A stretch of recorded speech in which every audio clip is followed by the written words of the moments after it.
Photorealism isn't the only look that I can get in the Merge to HDR Pro dialog box. Alternatively, I can set these controls for the popular new surrealistic look that you see in a lot of HDR imaging.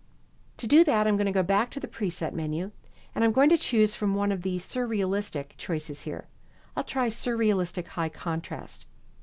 And that will change all of the settings here on the right and change the look of the preview. As before, I can tweak these settings to taste, and so if I want a more hyper-realistic look to this image, I'll usually go to the Detail slider and drag that all the way over to the right.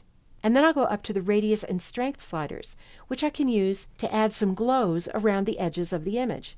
I'll try dragging the Radius slider to the left a bit to control the size of the glows, and I'll drag the Strength slider to control the contrast of the glows. I'm also going to go to the Gamma slider and drag that to the right to reduce the overall contrast in the image. And I could play with these other sliders as well, or come down to the curve and add more points to it. Notice that the points that are currently there are corner points, which add a more extreme look to the image. To make a corner point, I'll click on the curve, and then with that point selected on the curve, I'll go down to the corner command and click its checkbox. And then I can click and drag on that corner point to increase the hyper-realistic look of this merged image. One of the advantages of HDR imaging is that an HDR file can be as big as 32 bits, giving you lots of information to work with.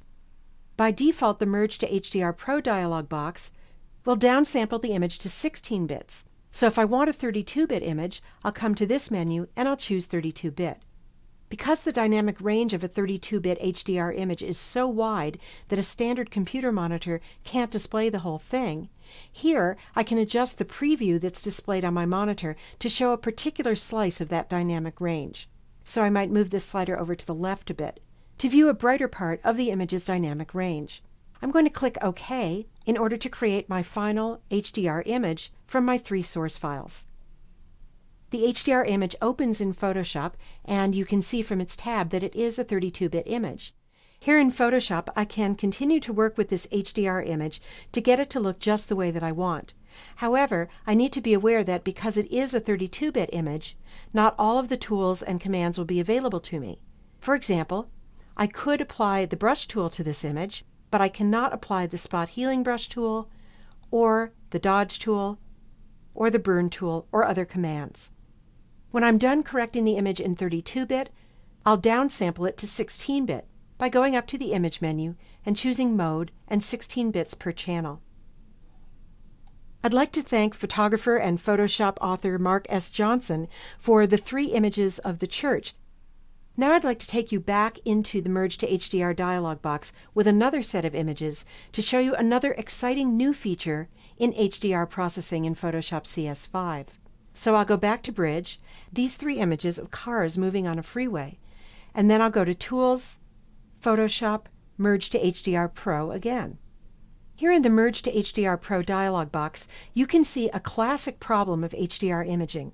When there are subjects moving in any of your source photos, you're likely to see ghosted translucent images like those you see here. And the problem can be as extreme as it is with moving traffic on a freeway, or as subtle as the wind blowing through the leaves of a tree. Fortunately, in Photoshop CS5, Adobe has come up with a way to eliminate these ghosting effects due to subject movement. And that is simply to go to the Remove Ghost command, which appears here in the 32-bit view, or if I go back to the 16-bit view, here as well, and put a check mark there. Now keep your eye on the cars as I do this. In just a moment, most of the translucent ghosting is gone. To do this, Photoshop is giving priority to one of the merged photos, the photo whose thumbnail has a green box around it. What I love about this feature is that I can control which of these shots has priority. So if I want different content in the de-ghosted image, I can just click a different thumbnail here in the Merge to HDR Pro dialog box. So I'll try that now, and keep your eye on the cars as I do, and you'll see that there's now different content there. Or if I click on this photo, I get yet another look to the merged de-ghosted image. As you've seen, there have been some major improvements in the HDR workflow. The controls available to you in HDR, including all the new sliders and the ghost removal feature, and the style of HDR image that you can easily produce, from photorealistic to hyperrealistic.